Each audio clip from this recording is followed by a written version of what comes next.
أعوذ بالله من الشيطان الرجيم بسم الله الرحمن الرحيم والضحى والليل إذا سجى ما ودعك ربك وما قلى وللآخرة خير لك من الأولى ولسوف يعطيك ربك فترضى ألم يجدك يتيما فآوى ووجدك ضالا فهدى ووجدك عائلا فأغنى فأما اليتيم فلا تقهر وأما السائل فلا تنهر وأما بنعمة ربك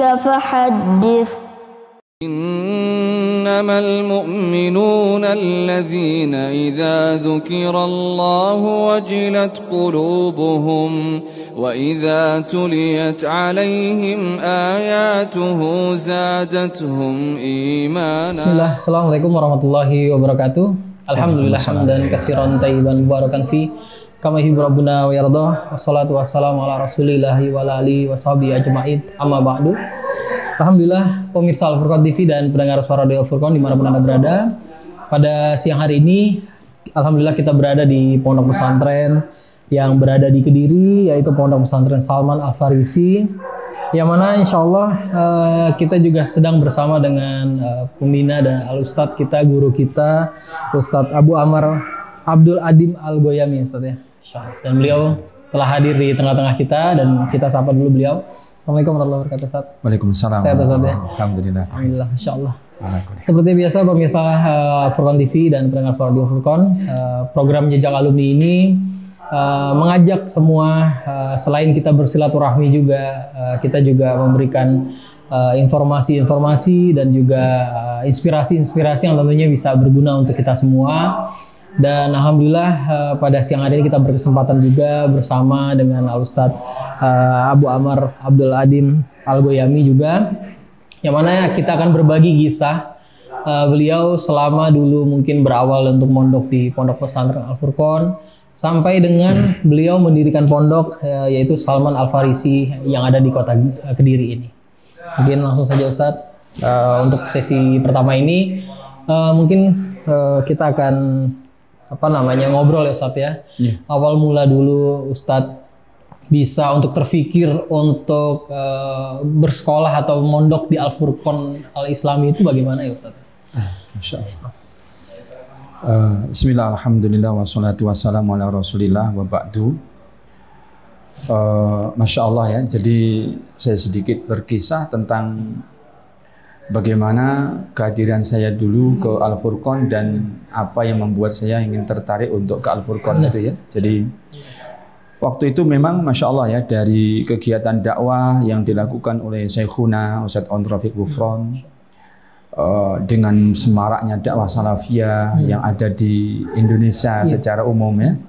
Kita mengenal dakwah salafiyah juga dari beliau, alhamdulillah. Akhirnya saya tertarik untuk mengkaji Islam lebih baik begitu. Sehingga pendidikan formal yang kami tempuh akhirnya kita berhentikan gitu ya, sehingga kita harus berpindah mengkaji agama ini. Saya belajar bahasa Arab, saya belajar ilmu alat, saya belajar ilmu syariat dan sebagainya. Dan terlintas pada benak saya ini gambaran ya, bayangan-bayangan yang bolehlah kita bermimpi waktu itu ya. Jadi kita itu mendapatkan Masya Allah namanya daurah-daurah ya ilmiah gitu ya bersama para asatidz kibar waktu itu, sehingga kita punya semangat untuk talabul ilmi itu yang tinggi. Sehingga Masya Allah yang ada di bayangan kami itu bagaimana kita mendapatkan lingkungan yang di situ itu orang-orangnya Masya Allah semangat mengkaji ilmu, semangat mengamalkan ilmu gitu ya, mengamalkan sunnah, yang dekat dengan itu pelajaran-pelajaran tentang tauhid dan sebagainya. Nah, yang terbayang oleh saya waktu itu antara lain adalah Pondok Pesantren Al-Furqan. Kenapa itu menjadi bayangan saya? Karena saya dengar bahwa di Al-Furqan itu yang ada di sana semangat-semangat ya, semangat untuk yaitu mengkaji kitab, semangat untuk yaitu mengkaji tentang sunnah, ya, diajarkan tauhid dan sebagainya. Terus diantaranya yang saya dengar juga bahwa di Al-Furqan itu termasuk pondok yang relatif yang datang ke sana sudah dewasa, sehingga menurut pandangan saya waktu itu, gambaran saya ya, saya membayangkan bagaimana kehidupan yang itu dulu para salaf hidup dekat dengan Masjid Nabawi, ada Nabi Muhammad di sana, kemudian mereka Masya Allah gitu ya. Bayangan saya seperti itu. Sehingga itulah yang membuat saya tertarik untuk harus ke Al-Furqan. Dan Alhamdulillah saya di awal-awal itu datang ke Al-Furqan juga ada barokah yang lain, jadi begitu ya. Selain saya memang harus ingin melanjutkan ke Al-Furqan waktu itu, Alhamdulillah Allah menunjukkan kepada saya bahwa jodoh saya itu dari Al-Furqan, gitu ya. Jadi begitu. Istri saya ini asalnya dari Palembang, nah itu muridnya Syekhuna, muridnya Ustadz Aun Rafiq. Waktu itu sehingga saya meminta kepada beliau untuk diberi restu, saya akan mengambil satu dari santri beliau yang memang waktu itu sudah juga turut mengajar ya, mengajar tahfidz Al-Quran di Pondok Tahfidz Al-Quran yang putri, yang untuk anak-anak waktu itu. Alhamdulillah saya akhirnya menikah dan begitulah dekat apa yang saya inginkan untuk melanjutkan Al-Furqan. Dengan kedekatan ditambah ketika istri saya adalah harus ada di Al-Furqan. Jadi istilahnya apa, gayung bersambut gitu, Masya Allah. Sehingga akhirnya saya bisa tinggal di Al-Furqan bersama keluarga. Itu diantara kisah pertamanya bagaimana saya bisa ke Al-Furqan. Ada yang termasuk masih saya ingat betul ya tentang kenangan di masa-masa saya pertama-pertama akan datang ke Al-Furqan ingin belajar waktu itu. Ada beberapa ustadz yang memang sudah kenal dengan saya, gitu ya. Saya juga sudah kenal dengan beliau, diantaranya Ustadz Abu Nuaim Abdul Aziz rahimahullah. Waktu itu memang belum menikah waktu itu ya. Jadi saya datang sudah menikah tapi belum menikah. Ketika saya datang ke Al-Furqan ingin belajar lebih begitu ya, beliau yang Masya Allah memberikan semangat kepada saya untuk belajar tapi juga untuk ikut mengajar. Jadi ceritanya seperti itu. Sehingga dari beliau itulah kemudian Masya Allah Azza wa Jalla juga membuka wacana kepada saya untuk saya juga harus terbuka, lapang. Jadi meskipun secara formal saya tidak diperkenankan untuk masuk belajar, ya, tapi saya belajar secara tidak formal. Jadi saya belajar tidak formal, tidak masuk sebagai santri yang terdaftar, itu seperti itu. Sehingga karena begitulah Ustadz Abdul Aziz rahimahullah taala tahu bahwa saya sudah pernah belajar begitu ya. Sebelumnya pernah belajar bahasa Arab, pernah belajar beberapa ilmu alat ya di pondok saya yang lama, sehingga saya datang yang tadinya kepingin belajar tapi harus begitu, sehingga saya belajarnya tidak formal. Itu demikian.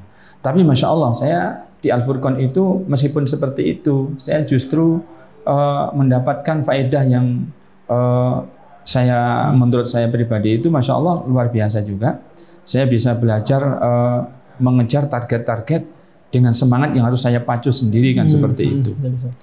Bagaimana cara saya belajar ketika ternyata saya belajarnya itu seperti itu sambil mengajar, membantu dan sebagainya itu. Dari saya bergabung ke teman-teman yang ada di kelas Ali, ya di kelas Ali waktu itu. Jadi justru pelajaran saya ambil dari mereka. Pelajaran saya ambil dari mereka. Dan yang saya sangat terkesan waktu itu Ustadz Aun Rafiq Ghufran itu memberikan pelajaran yang saya belum dapatkan sebelumnya, yaitu pelajaran bahas. Pelajaran bahas itu adalah bagaimana cara membahas satu masalah. Itu diajarkan oleh beliau. Dan Masya Allah beliau Masya Allah luar biasa mengajarkan bahas itu begitu telatennya, dengan metode-metode yang beliau juga ringkaskan, terangkum dari beberapa kitab rujukan yang beliau kaji, tentu saja seperti itu. Itu yang diajarkan ke teman-teman di kelas Ali waktu itu, dan saya ikut nimbrung meskipun sekali lagi tidak menjadi santri formalnya Ustadz Aun Rafiq waktu itu, dan juga di Pondok Pesantren Al-Furqan waktu itu demikian. Itu di situ. Nah itu. Sehingga di kemudian hari saya pun punya pengalaman dan juga punya ilmu tentang masalah bagaimana membahas satu masalah ya dalam masalah-masalah agama ini, karena Ustadz Aun mengajarkannya. Jadi mengajarkan bagaimana membahas untuk masalah-masalah tafsir, gitu ya. Dalam tema-tema tertentu dari tinjauan tafsir yang disebut oleh orang-orang sekalian itu tafsir maudhu'i. Jadi tafsir tematik seperti itu yang beliau ajarkan, yang saya tahu seperti itu, dan itu yang saya ikuti juga pelajaran-pelajarannya. Di situ tentang bagaimana saya ke Al-Furqan di awal-awal waktu itu. Demikian juga di Al-Furqan itu, Masya Allah, saya mendapati memang pelajaran yang saya dapati di non formal itu, Masya Allah, luar biasa. Saya mendapati keseharian-keseharian, pengamalan-pengamalan sunnah, kemudian mendapati kebersamaan di dalam mengkaji kitab-kitab ulama. Karena saya sering nimbrung di teman-teman yang ikut belajar formal, sehingga saya lihat betul bahwa ini yang mendorong saya untuk semakin semangat ya, dengan keterbatasan saya yang ada waktu itu, untuk semangat ikut mengkaji dan juga untuk tidak kalah mendapatkan faedah gitu, dibandingkan teman-teman yang memang sudah menjadi santri di sana. Nah itulah, itu saya alami seperti itu kurang lebih 1 tahun ya, 1 tahun pertama ketika saya ada di Al-Furqan.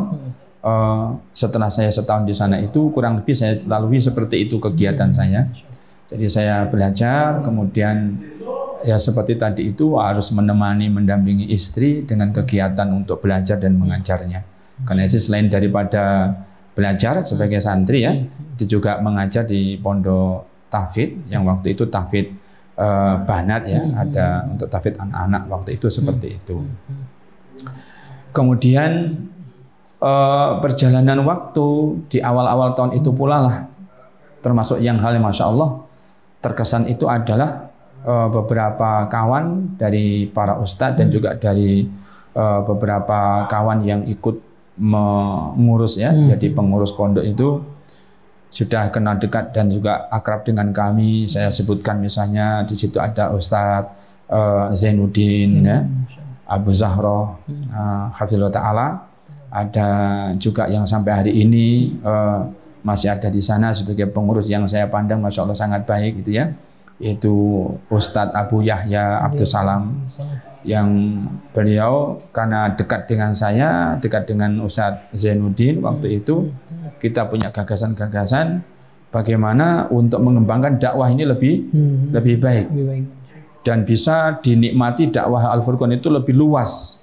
Maka kita memandang tidak sekedar dengan dakwah melalui media pendidikan, yaitu membuka pondok dan mengajar di pondok, tapi mengenalkan dakwah kita itu keluar.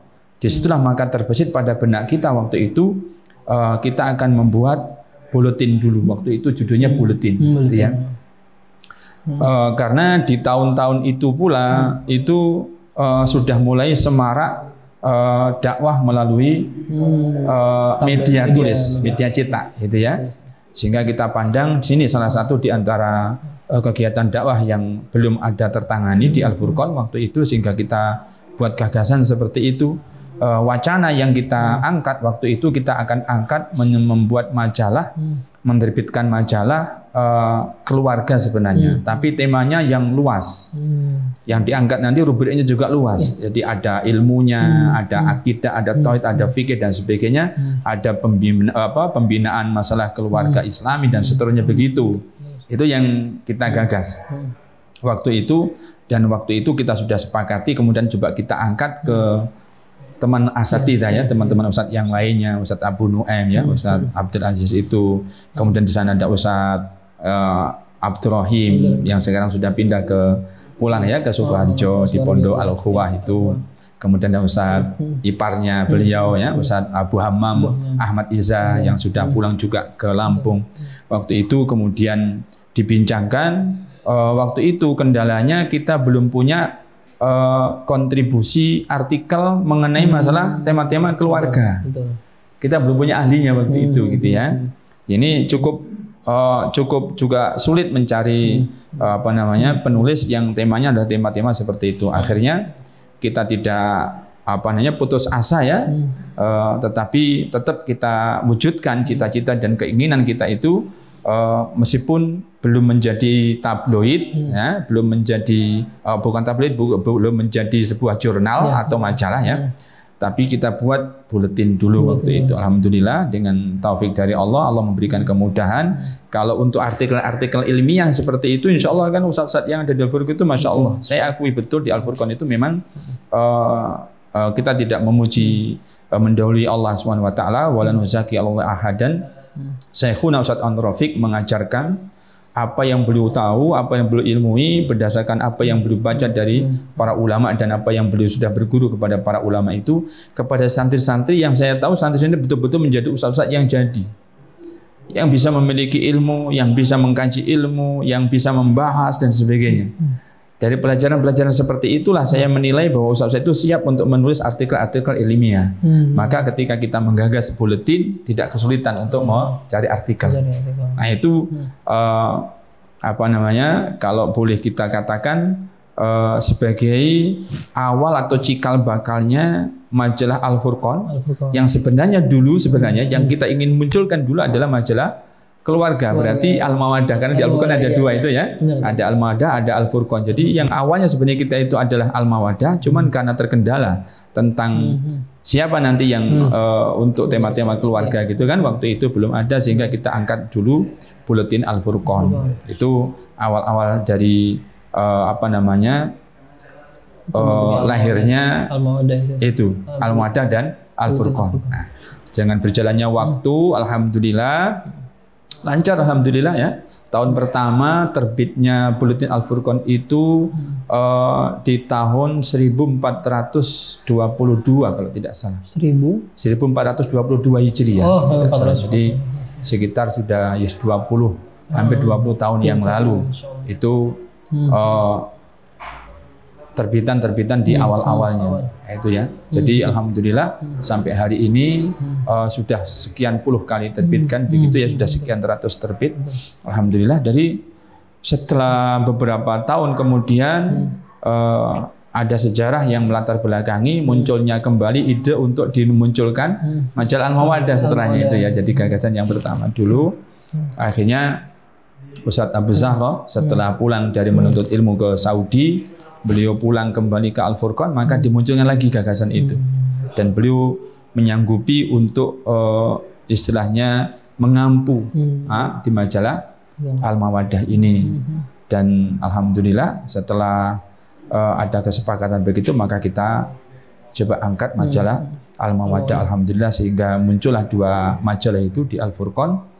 Ada majalah yang ilmiah ya, pembahasan-pembahasan masalah ilmiah di luar materi kerumah tanggaan. Ada majalah Mawaddah yang itu lebih spesifik di masalah kerumah tanggaan, meskipun juga ada materi-materi fikih, akidah dan yang lain-lainnya, tetapi dengan bahasa-bahasa yang memang pas dan sesuai untuk rumah tangga. Nah itu masya Allah, alhamdulillah. Itu seperti itu, alhamdulillah. Termasuk pula ya yang mengesankan saya itu di Al-Furqan itu tentang kehidupan santri-santrinya, masya Allah. Saya mendapati kesederhanaan yang ada itu diajarkan, dan saya mendapati santri-santri itu bukan kok mereka memang hidupnya sederhana, bukan. Saya dapati hatta santri yang aslinya tidak hidup sederhana kalau di rumah itu pun kalau Al-Furqan menjadi sederhana. Jadi ada masya Allah ya, ada qanaah gitu ya. Mereka orang-orang yang masya Allah merasa puas dengan kesederhanaan.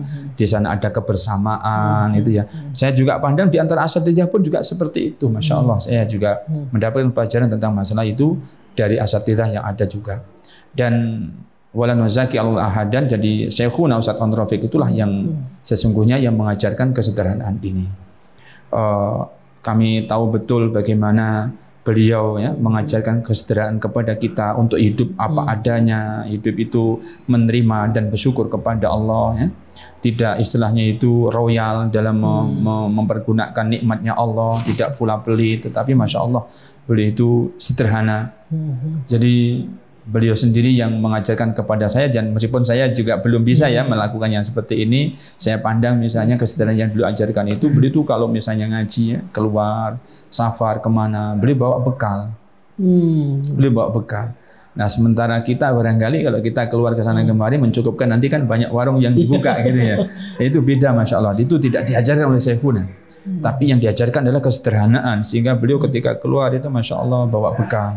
Ini menunjukkan keteladanan yang luar biasa. Meskipun saya sendiri belum mampu untuk yang seperti itu. Jadi karena saya seingat saya juga belum pernah kalau saya keluar harus membawa bekal gitu ya.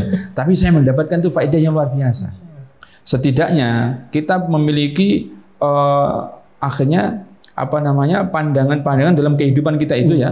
Kita akan memandang diri kita itu harus sederhana gini memang. Hidup kita memang diatur sedemikian rupa yang sederhana, menerima apa yang Allah berikan. Nah, harus seperti itu.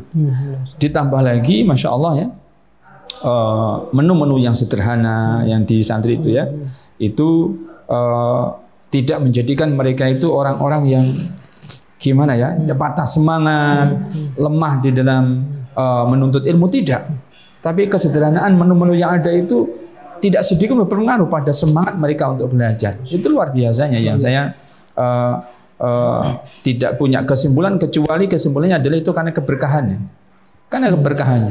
Dan diantaranya keberkahannya Syekhuna, yaitu Ustaz Onur Rafiq Ghufran, di dalam mengajarkan. Keberkahan, keikhlasan beliau di dalam mengajar, ya, kesungguhan beliau di dalam memberikan teladan, ini saya pandang sangat luar biasa, sehingga betul-betul membekas pada para santri, dan itu Masya Allah saya dapati faedahnya juga cukup luar biasa. Itu dari kesederhanaan.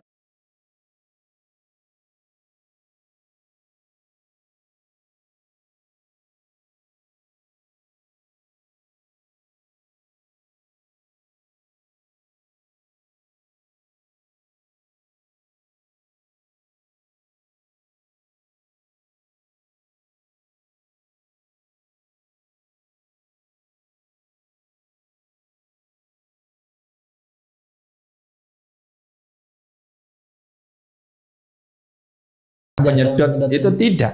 Jadi dibuka oleh kita, kemudian satu dua, pokoknya santri itu semuanya ikut berjajar, nguras itu, dikuras, dibuang. Ini dilakukan tidak hanya sekali, dua kali.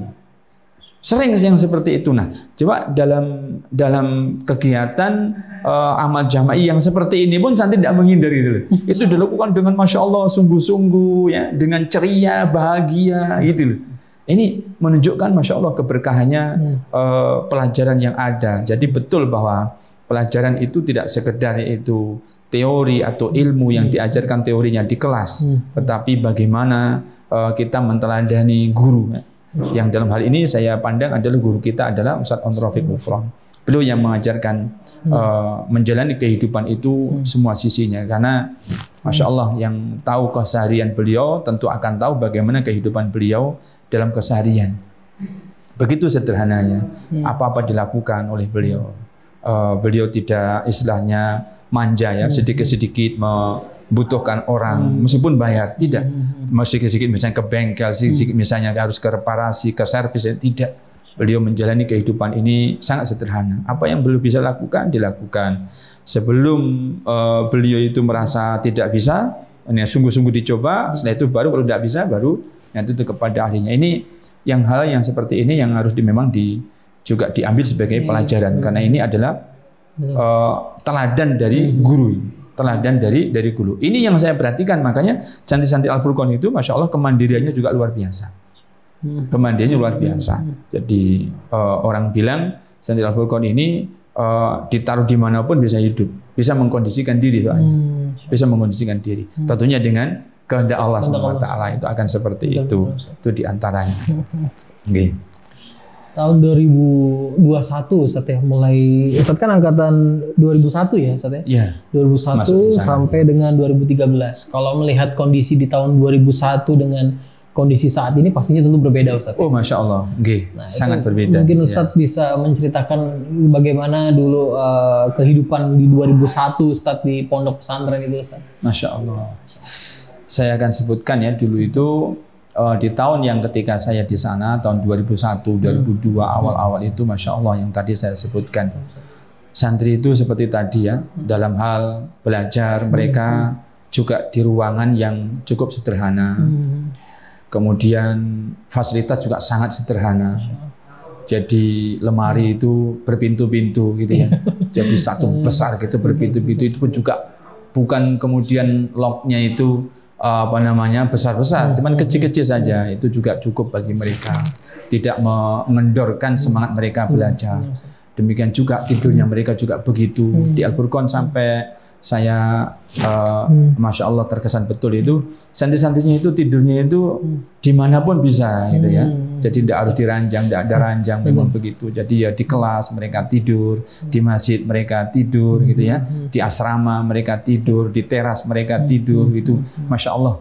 Jadi sekali lagi kesederhanaan yang seperti ini yang dahulu saya dapat itu justru itu yang menempa jiwanya para santri, yang menempa jiwanya para santri, sehingga nanti itu santri itu akhirnya betul-betul mereka itu bisa menjalani hidup dengan situasi dan kondisi macam apapun, bisa beradaptasi. Makanya tadi kalau seandainya saya mendengar santri Al-Furqan itu dibawa kemanapun bisa hidup, itu karena itu tadi mereka sudah tertempa bagaimana mereka beradaptasi dengan situasi kondisi yang mereka dapati.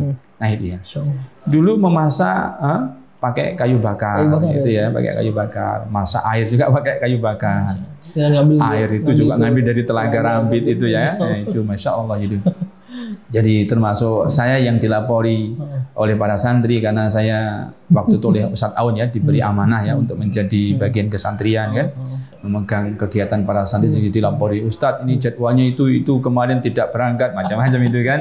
Jadi mereka harus pakai gerobak mengambil air ke telaga Rambit, itu dimasak pakai kayu gitu.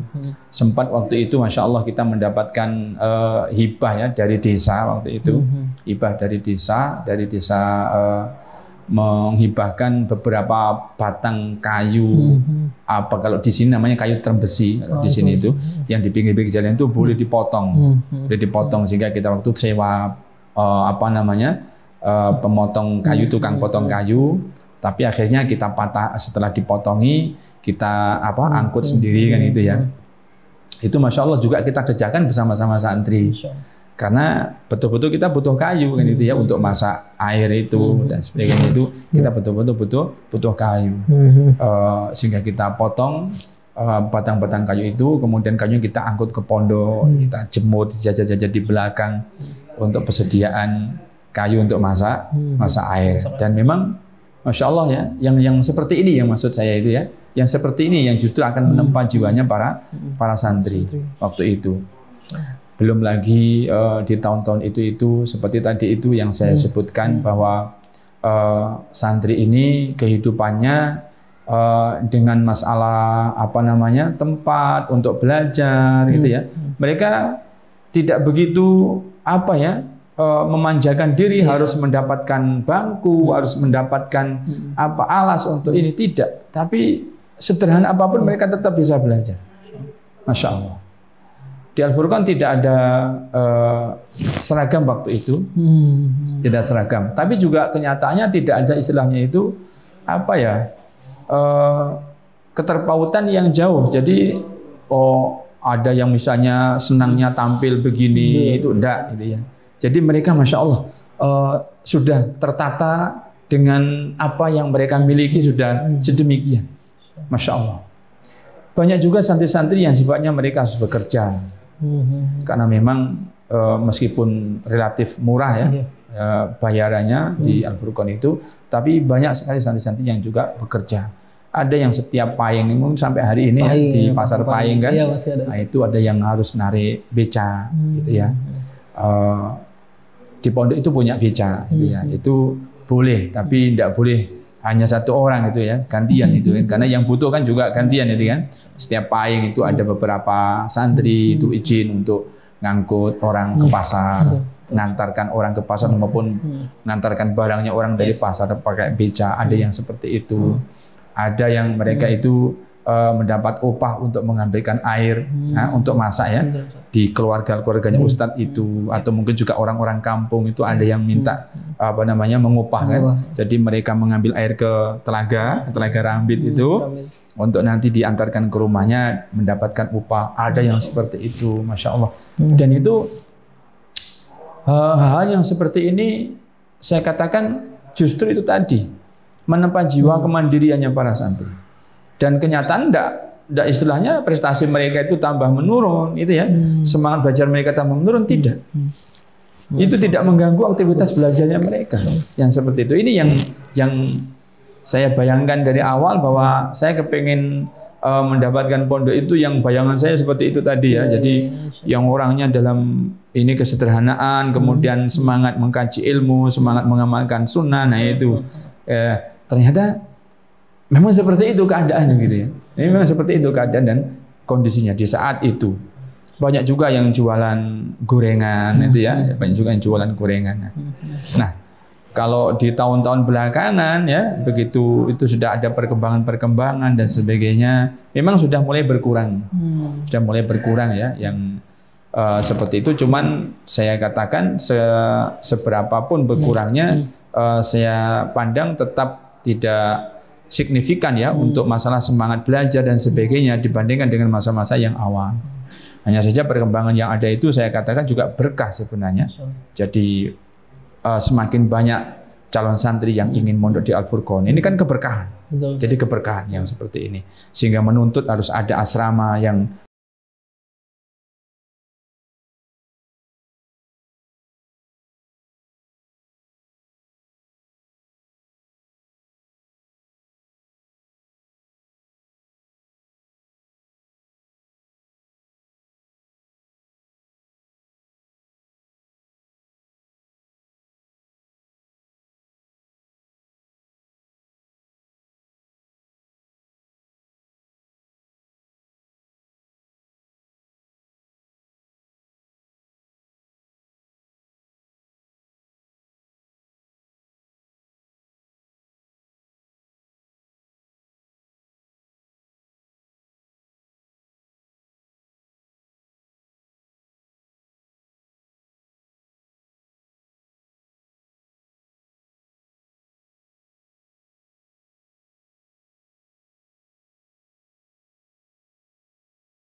memiliki dan mengasuh sebuah pondok pesantren. Itu pelajaran juga Masya Allah luar biasa. Sebenarnya ya, kami ini sudah mendapatkan pesan ya dari abah kami ya, nanti kalau sudah saatnya harus segera pulang, kan? Rencana abah itu memang begitu. Jadi lahan yang ada nanti diwakafkan untuk dibangun pondok, kalian nanti yang mengelola. Kalian nanti yang mengelola. Nah, dengan perjalanan waktu yang ada, namanya mengelola pondok kan harus butuh bekal, gitu ya. Harus butuh bekal ilmu, butuh bekal pengalaman, gitu. Dan alhamdulillah selama saya setidaknya 10 tahun pertama bersama Syekhuna, bersama Ustaz Aun Rafiq, saya banyak menimba ilmu, diantaranya juga begitu. Bagaimana memanage sebuah pondok pesantren. Karena ternyata memang kalau memanage pondok itu kan berarti memanage manusia-manusia ya. Jadi kita tahu bahwa manusia-manusia ini orang-orang yang butuh diperhatikan dari satu sisi murid-murid, dari satu sisi orang-orang yang ada di bersama kita. Ini harus diperhatikan sehingga harus betul-betul punya manajerial yang cukup baik gitu ya. Dan saya Masya Allah luar biasa yang diajarkan Syekhuna itu bagaimana dalam masalah saya tidak bicara yang lain-lain, mungkin masalah bayaran ya, masalah bayaran. Karena ini yang Masya Allah yang diantaranya menurut saya itu menjadi fitnah sebenarnya, menjadi godaan sebenarnya. Yang saya khawatirkan dengan godaan fitnah ini seseorang nanti akan bisa jadi kurang barokah ilmunya. Kurang barokah ilmunya. Di Al-Furqan itu untuk santri bayarnya kan juga murah. Ya. Ini juga akhirnya konsekuensinya para ustadznya pun juga mereka bergaji juga tidak besar, besarannya gitu. Tapi kalau dinilai besarnya tidak besar, kalau dilihat dari sisi keberkahannya luar biasa saya katakan. Ketika sudah tahun 2000, ya kan? Sudah tahun 2000. Hidup sebulan misalnya dengan uang 500.000. Ini kan sudah kalau untuk di matematika gitu ya hitungannya kan nggak mungkin gitu. Tapi dari itu, masya Allah, saya dapati ustadz itu anaknya berapa, ada yang 4, 5, 6 gitu ya, dengan gaji yang sebulannya relatif sama kan seperti itu mereka bisa hidup bahkan bahagia, mereka itu makmur sejahtera. Ini kan tidak bisa itu dihitung secara matematika. Ini maka kembali kepada Allah kan begitu ya. Jadi ini adalah keberkahan. Ini adalah keberkahan. Nah, ini manajemen yang seperti ini tidak didapat dengan teori hitung-hitungan matematika secara manajemen. Tidak bisa ya.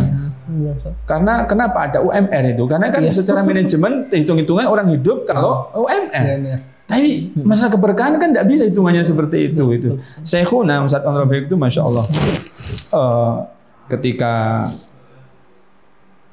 memang ada ujian ya di Pondok Al-Furqan itu ada ujian dengan adanya donatur yang tidak lagi mendonasi di sini di Al-Furqan waktu itu.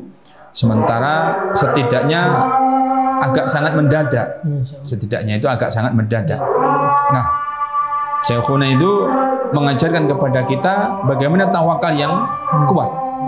Ketika ditanya oleh pihak yang akan mengusaikan donasinya, lah nanti kalau donasi yang dari kita ini sudah tidak diberikan, bagaimana nanti pondok ini? Setidaknya gitu kan, dengan kalimat yang saya sampaikan ini, beliau dengan yakinnya, ini yang saya ingatkan betul dan ini menjadi pelajaran betul ya, dengan yakinnya, dengan optimisnya beliau menjawab, Allah Maha Kaya. Allah Maha Kaya. Ini yang masya Allah luar biasa. Saya masya Allah, jadi tidak terbayangkan sebelumnya. Jawaban yang seperti ini maksud saya, tidak terbayangkan sebelumnya. Bisa jadi kalau itu ditanyakan ke saya misalnya begitu ya, ditanyakan ke saya misalnya itu jawabannya akan lain gitu.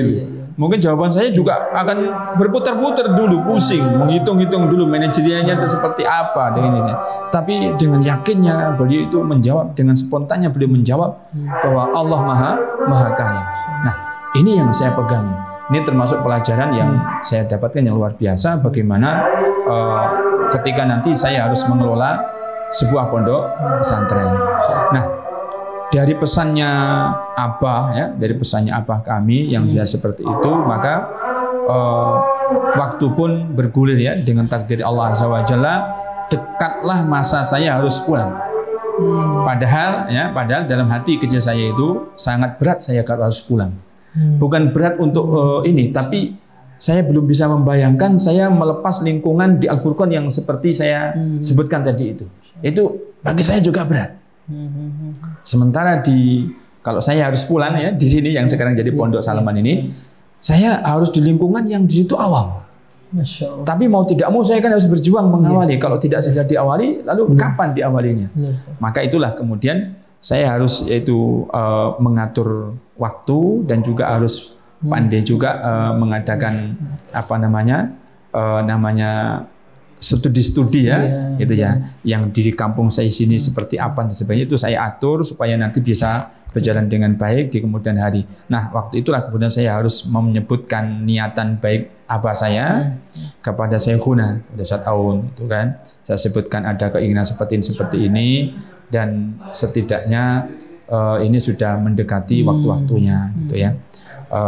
Melalui teman-teman yang ada juga saya sampaikan ya. Teman-teman yang di kantor itu juga saya sampaikan ada yang seperti itu, sehingga akhirnya meskipun masih belum bisa saya itu ke Kediri terus-menerus, tapi Ustadz Aun membolehkan untuk saya berbagi hari. Berbagi hari. Jadi selama sepekan itu saya 3 hari di Al-Furqan, sisa harinya di Kediri. Nah dengan begitu saya bisa sedikit-sedikit masih tetap belajar sambil saya nanti itu merintis untuk bersama-sama kakak saya ya dan adik saya dan abah bagaimana merintis berdirinya Pondok Pesantren Salman Al Farisi. Itu sekitar tahun 2010. Jadi waktu itu sudah saya harus beradaptasi, berbagi hari. Nah itu juga saya dengan izin yang betul-betul gimana ya, saya meminta izin yang berat itu ya kepada Syekhuna waktu itu kan untuk bisa diizinkan dan ternyata beliau mengizinkan tetapi berbagi hari. Nah yang tidak pernah saya sangka sebelumnya, jadi Syekhuna itu menjadi pembina di Pondok Pesantren Imam Muslim yang ada di Kota Kediri. Dia menjadi pembina. Nah, begitu kita mendapatkan izin untuk berbagi hari, Syekhuna itu waktu itu posisi sedang ada di Kediri.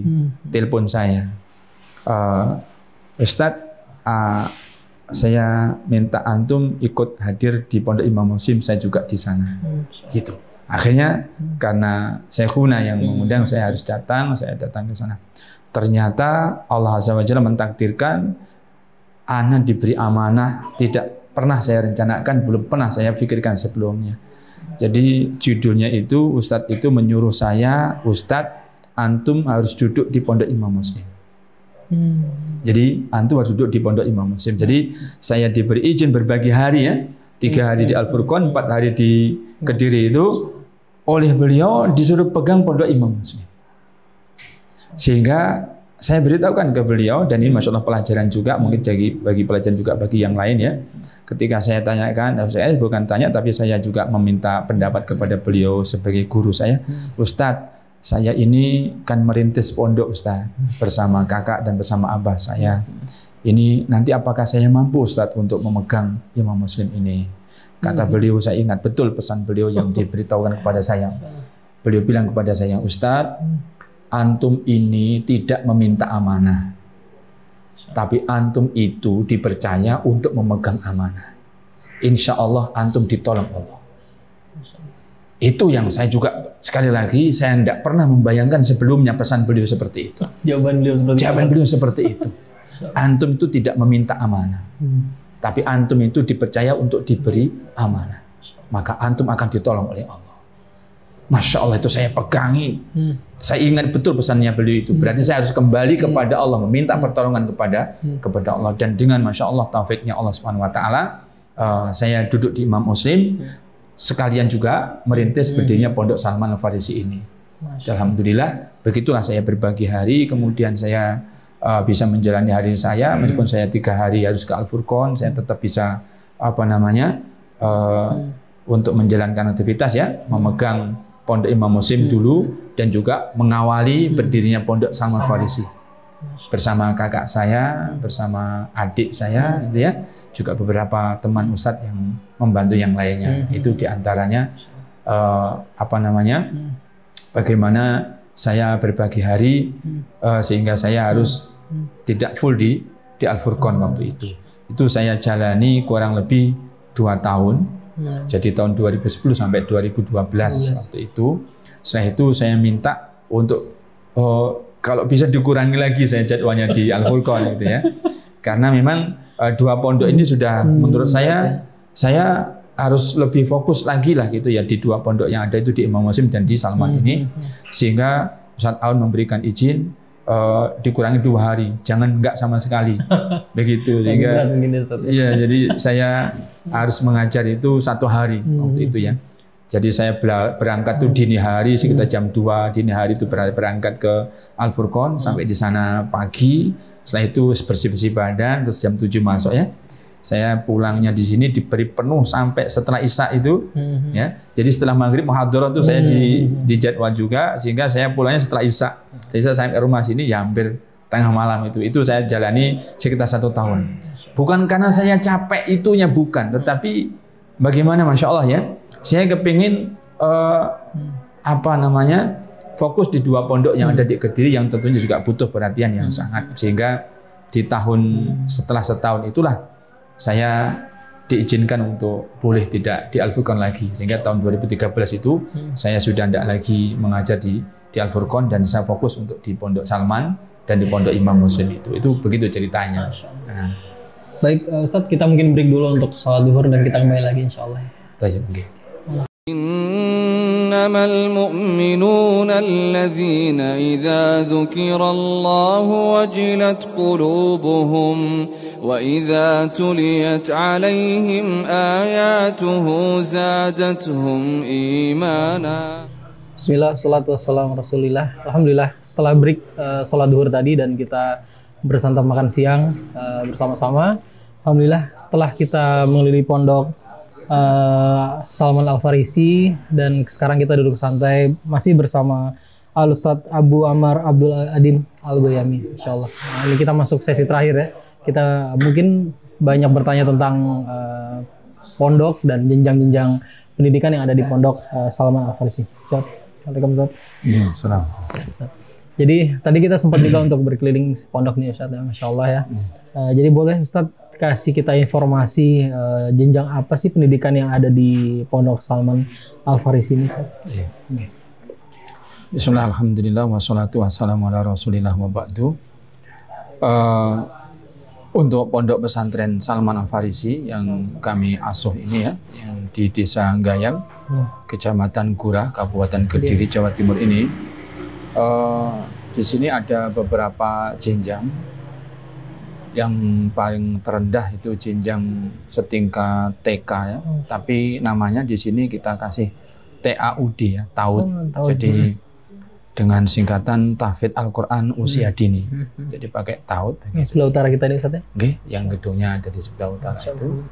Kemudian jenjang yang di atasnya itu yang setingkat SD itu kita beri nama MTTQ. Madrasah Tamhidiyah Tahfidz Al-Quran. Ini ada penekanan-penekanan ya sesuai dengan sebutan dan namanya, baik yang untuk setingkat TK maupun yang setingkat SD. Jadi kita banyak porsi untuk menghafal. Jadi kita berikan porsi kurikulumnya itu untuk hafalannya lumayan banyak memakan persentasenya, itu begitu. Kemudian jenjang yang atasnya kita untuk yang setingkat SMP memang belum ada. Sudah banyak permintaan sebenarnya, cuman kami tidak mau untuk memaksakan diri ya. Jadi kita sesuaikan dengan kemampuan kita, kemudian fasilitas yang ada, dan juga termasuk SDM. Itu tapi untuk masalah perangkat lunaknya, misalnya kurikulum dan sebagainya, sebenarnya kita persiapan sudah bisa lah, meskipun belum ada 100% ya, belum 100%, tapi sudah kita upayakan. Tinggal nanti kita akan membuat program kedepannya, sarana prasarana sudah ada, kemudian SDM sudah ada, baru nanti kita angkat untuk jenjang yang setingkat SMP. Nah, malahan yang untuk setingkat SMA itu kita sudah ada, dan yang setingkat setelah SMA itu sudah ada. Jadi setingkat SMA di sini kita TMHQ, jadi marhalahnya itu TMHQ, Tarbiyah Muhafidhat Al-Quran. Itu untuk anak-anak yang sudah lulus SMP atau sederajat. Nah, itu di sini juga begitu, karena namanya juga Tarbiyah Muhafidhat, jadi apa namanya, penekanannya juga pada menghafal Al-Quran. Kalau di persentase sebenarnya kurang lebihnya 70% itu adalah untuk menghafal Al-Quran, kegiatan santri kita itu. Adapun yang 25 atau 30% adalah untuk materi-materi diniyah dan materi-materi alat yang lainnya. Itu yang setingkat SMA. Kemudian ada yang setingkat setelah SMA, itu dulu kita kasih nama TMAQ. Jadi di situ ada Tadrib Mu'allimat Al-Quran. Tadrib Mu'allimat berarti memang yang kita inginkan bahwa lulusan TMAQ nanti itu memang betul-betul siap untuk menjadi mu'allimat, menjadi pengajar. Pengajar Al-Quran, apakah mengampu tahfidz Al-Quran, termasuk mengajarkan membaca Al-Quran, menulis Al-Quran dan sebagainya dengan metode-metode yang mungkin belum didapati ya, ada. Karena memang di sini kita ajarkan metode-metode mengajarkan Al-Quran yang dengan studi apa namanya komparatif ya. Jadi beberapa metode yang ada itu memang kita bandingkan, nanti kita simpulkan mana yang paling baik, mana yang paling efektif, efisien seperti itu, mana yang lebih dekat dengan benar-benar dekat dengan pengajaran Al-Quran itu sendiri. Itu kita ajarkan di sini sehingga diharapkan santri-santri yang lulusan TMAQ ya, Tadrib Mu'allimat Al-Quran itu nanti siap untuk bisa menjadi pengajar Al-Quran. Itu begitu. Tapi belakangan ini karena apa namanya adanya perubahan-perubahan program dan sebagainya, program TMAQ itu disederhanakan menjadi TIS, yaitu TIS Takhusus Idat Sholihat. Itu demikian. Dan yang ada di kami ini baru untuk putri. Jadi namanya memang Pondok Pesantren Salman Al-Farisi ya, tapi yang ada baru yang untuk putri. Perlu diketahui dulu kita membuat pondok ini yang direncanakan dulu itu pondok yang putri itu Darul Al-Quran Aisyah radhiyallahu anha. Jadi sampai hari ini pun masih banyak yang mengenal pondok kita ini sebagai pondok Aisyah. Lebih dikenal pondok Aisyah. Karena memang dari awalnya begitu. Jadi baru belakangan ini ya, karena kita ada program-program yang perlu mungkin ada perubahan untuk penyederhanaan dan semisalnya. Dibuat namanya sama saja nanti putra dan putri tetap namanya Salman Al-Farisi. Jadi di pondok kami baru ada untuk putri saja yang dewasa. Adapun yang setingkat TK, setingkat SD sederajat itu sudah ada putra-putrinya. Nah, itu demikian. Berarti sekarang masih masa PSB nggak sih? Ini sudah masa-masa tengah ini ya, hampir kita ujian semester ini, hampir ujian semester. Dan PSB-nya insya Allah kita akan buka di menjelang akhir tahun ini insya Allah. Kita akan buka menjelang akhir tahun ini untuk PSB tahun yang akan datang, ajaran yang akan datang insya Allah begitu. Ya. Jadi nanti pendaftaran mungkin melalui website online atau langsung ke sini Ustaz? Kalau untuk yang melalui website online insya Allah begitu. Jadi biasanya pun juga seperti itu, kecuali memang yang dekat yang menghendaki datang, memang kita persilahkan datang. Bagi yang jauh juga ada nanti itu diberi supaya mereka tetap mudah ya bisa mendaftar di fasilitas, cukup dengan online saja. Mungkin wawancaranya juga nanti online, kemudian nanti tesnya juga online itu bisa. Itu seperti itu, supaya tidak merepotkan calon santri dan walinya kan ketika hendak mendaftar ke sini. Demikian.